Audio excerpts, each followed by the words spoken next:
বিধায়ক সুরজিৎ দত্ত এক বর্ণাঢ্য সুশৃঙ্খল সমাবেশে যোগ দিতে এসেছেন সর্বভারতীয় সাধারণ সম্পাদক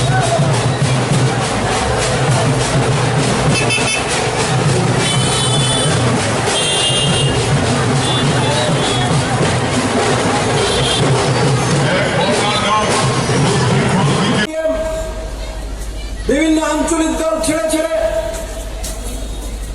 যারা বিভিন্ন রাজনৈতিক 3 মার্চ ত্রিপুরাতে ইতিহাস তৈরি করেছে বন্ধুরা।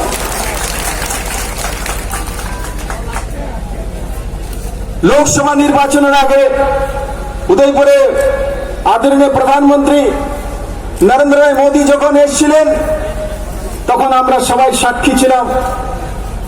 দুনিয়ার সবচেয়ে লোকপ্রিয় নেতৃত্ব, ভারতবর্ষের সবচেয়ে লোকপ্রিয় প্রধানমন্ত্রী